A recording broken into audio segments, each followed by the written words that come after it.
Welcome to the CyberWire's Career Notes podcast, brought to you by SpyCloud, making the internet a safer place to do business.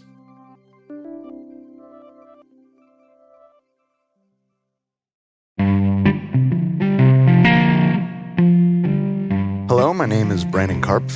I am a lieutenant in the US Navy and currently the Skillbridge Fellow at the CyberWire.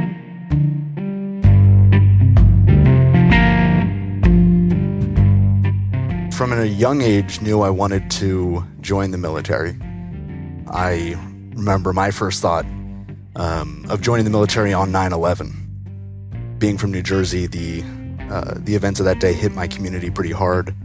I had a classmate whose father was killed in one of the towers, and I remember turning to my dad that night and saying, we have to do something, and what I'm going to do is I'm going to join the military.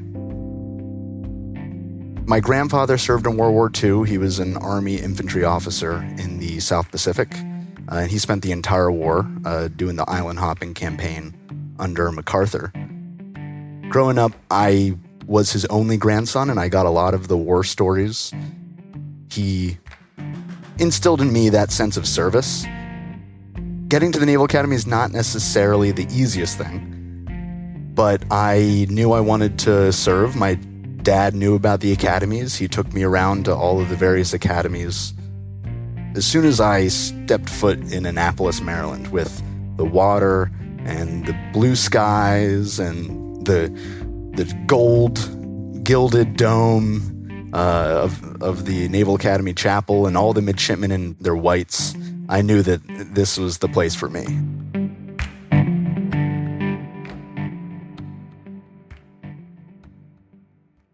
I played sports, was on the crew team throughout high school.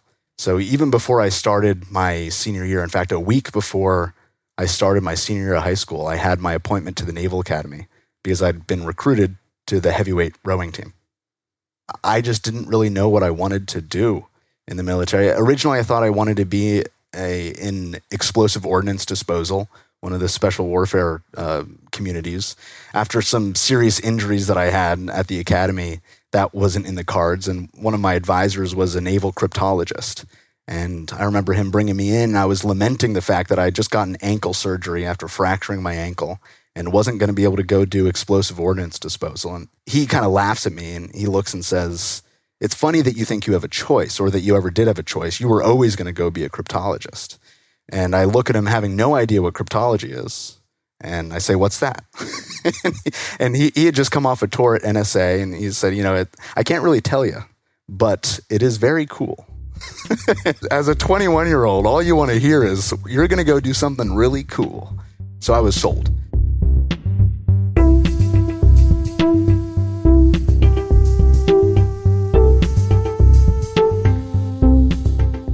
I did end up commissioning into the naval cryptologic field as a cryptologic warfare officer.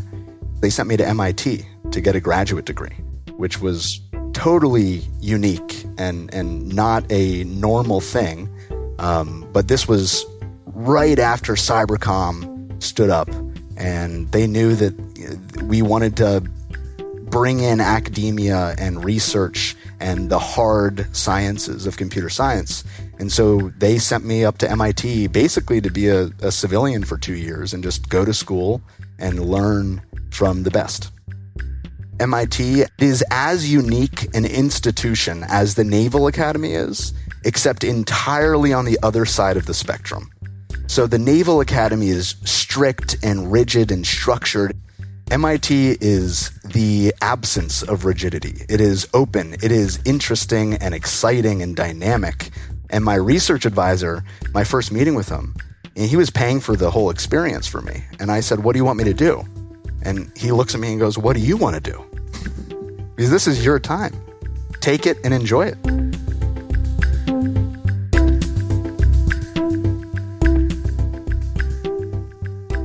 When working at the NSA and when working at Cyber Command as a active duty member of the Navy, in which there is a constant tension between maritime, Navy, traditional Navy leadership and career paths, and your role and your job at NSA and Cyber Command. When I was working that mission at NSA, it was fulfilling. The most impactful moment of that is I was there during the 2018 midterm elections. And there's been quite a bit in the news about what we accomplished during that time. And that felt good. It felt like I was doing what 8-year-old Brandon wanted to do, which was defend our country. I would say my heart was in being a sailor of the 21st century, which was not a sailor on ships. I was still leading sailors, and my sailors were not sailors that would ever deploy on ships, but I was still expected to do so at some point. And as I learned the cyber operations path and the cyber operations skills, it pulled me away from the traditional sailor mindset. Part of this transition from active duty into the private sector was going within myself and figuring out what excites me, what motivates me, what do I like about what I do, and what do I not like about what I do. For me, that was working in a small team at Cyber Command and working in a small team at NSA. Those experiences that I had at NSA and Cyber Command helped me realize that that's the environment I feel most comfortable in. And it's hard and it's stressful and it's not easy, but it's also the most fulfilling because you get to grow and you get to learn and you get to be someone who is constantly expanding what they think is possible of themselves. And to me, the startup culture, at least in successful startups like the CyberWire, that is the culture. Everything from 8 to 18 was to get me to the military. And then I did it and I got there. And I was almost like a dog that caught their tail. I didn't know what to do with it once I had it. And I did some great stuff and I enjoyed it and I had fun and I learned a lot. I like to say that they made me a better citizen. The Navy made me a better husband, a better leader, a better engineer, and human being. It is hard for me to accept the fact that that stage of my life is ending and I'm moving on to the next stage. That causes anxiety. I've had moments where I wake up in the middle of the night having an anxiety attack. I've had moments of deep depression where I have had to go to a therapist and seek help. What I realized through this transition is that is not who I am. That's not my identity. I worked as a naval officer, but that is not who Brandon is. And being comfortable with myself, being comfortable with, just like MIT, the lack of structure, the lack of rigidity, the fact that there are a myriad of paths, none of which have a defined left to right boundary, none of which have a defined end or start. Being comfortable in that environment is very important. And it took me a long time to get there. But I did get there.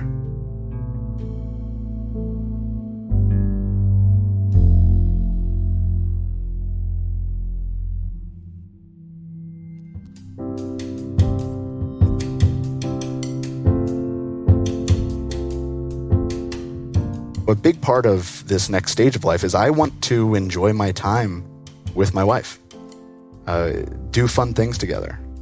Professionally, I'm really excited about this tech cybersecurity domain, especially in the private sector. I think it's important. It feels incredibly mission-oriented. The people are fun and fascinating. I want to be a member of that community. It's not just an industry. Everyone is passionate and driven towards securing the world against the bad guys. And I'm really excited to be a part of that. And I just want to contribute. I want to be a member. I want to help make that community as strong as it possibly can be.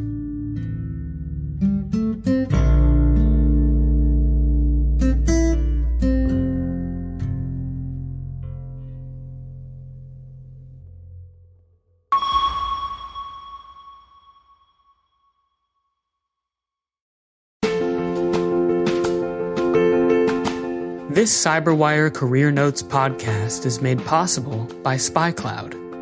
SpyCloud knows stolen credentials are an open door to your corporate assets. That's why they're the world leader in recapturing breach data and making it actionable to prevent account takeover, data breaches, BEC, and ransomware attacks.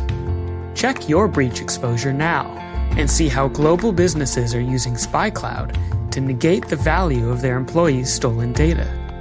Visit spycloud.com/cyberwire. That's spycloud.com/cyberwire.